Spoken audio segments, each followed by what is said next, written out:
नमस्कार। स्वागत है आप सबका राजनीति के इस अखाड़े में। मेरा नाम है अजय सेतिया। मित्रों, वास्तविकता तो यह है कि नीतीश कुमार ने एनडीए में रहते हुए ही प्रधानमंत्री नरेंद्र मोदी और भारतीय जनता पार्टी के खिलाफ गड्ढा खोदना शुरू कर दिया था। नीतीश कुमार ने लालू यादव से सांठगांठ करके बिहार विधानसभा से जातीय जनगणना का प्रस्ताव पास करवाया था, आपको याद होगा। और यह प्रस्ताव तब पास हुआ था जब नीतीश कुमार एनडीए सरकार के मुख्यमंत्री थे। और जब प्रस्ताव पास हुआ तो भारतीय जनता पार्टी को मजबूरी में उस प्रस्ताव का समर्थन करना पड़ा विधानसभा में। उस प्रस्ताव को लेकर के नीतीश कुमार, उनके साथ तेजस्वी और उनके साथ भारतीय जनता पार्टी के नेता सब लोग दिल्ली आए और उस प्रस्ताव को प्रधानमंत्री नरेंद्र मोदी को, गृह मंत्री को, सबको सौंपा गया कि 2021 की जनगणना जातीय आधार पर होनी चाहिए। लेकिन भारतीय जनता पार्टी की सरकार ने इस प्रस्ताव को ठुकरा दिया, क्योंकि भारतीय जनता पार्टी हिंदुओं में जातीय टकराव फिर से पैदा होने देने नहीं चाहती, जैसा 1989 में वीपी सिंह की सरकार के समय हुआ था।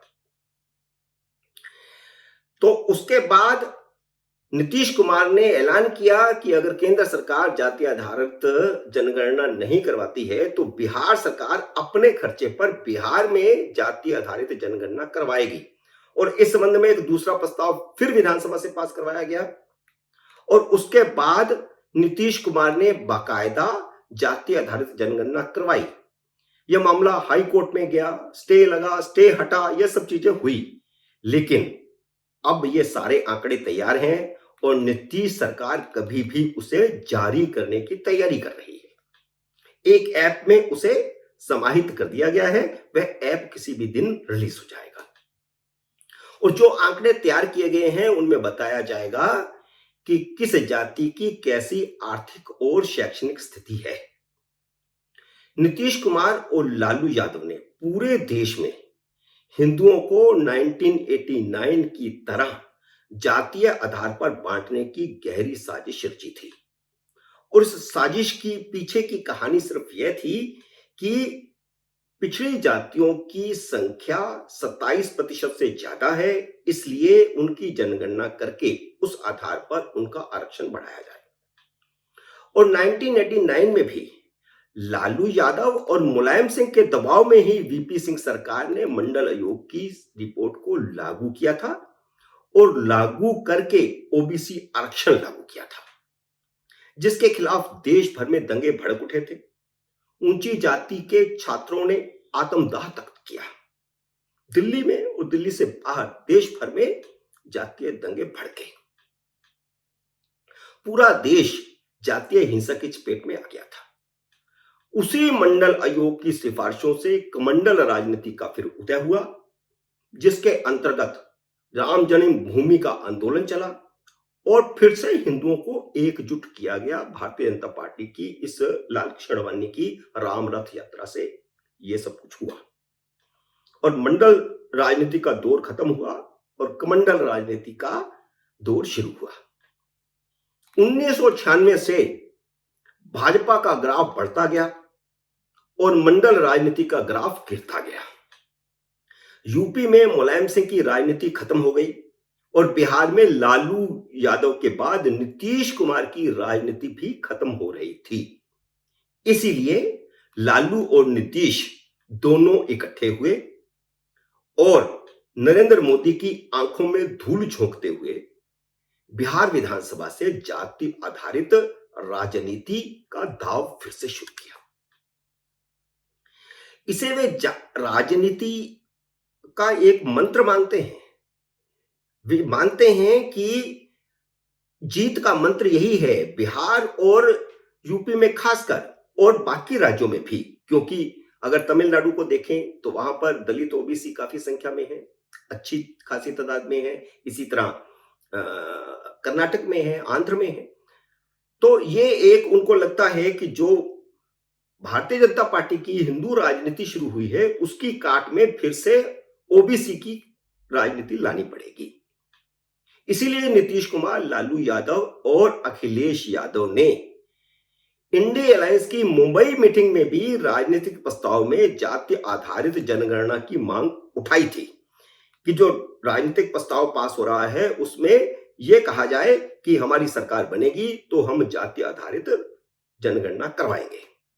लेकिन इस प्रस्ताव का वहां विरोध हो गया। केजरीवाल ने विरोध किया, ममता बनर्जी ने विरोध किया, उद्धव ठाकरे ने भी विरोध किया। तो वह प्रस्ताव पास ही नहीं हो पाया, प्रस्ताव वहीं रुक गया। प्रस्ताव की जो योजना बनाई थी पास करने की, उसी को ही किनारे कर दिया गया, प्रस्ताव पास ही नहीं किया गया। लेकिन अब एक और आयोग की रिपोर्ट से ओबीसी आरक्षण के काले धंधे का ऐसा खुलासा हो गया है कि नरेंद्र मोदी और भारतीय जनता पार्टी को बिहार और उत्तर प्रदेश में लालू, नीतीश और अखिलेश की राजनीति की काट मिल गई है।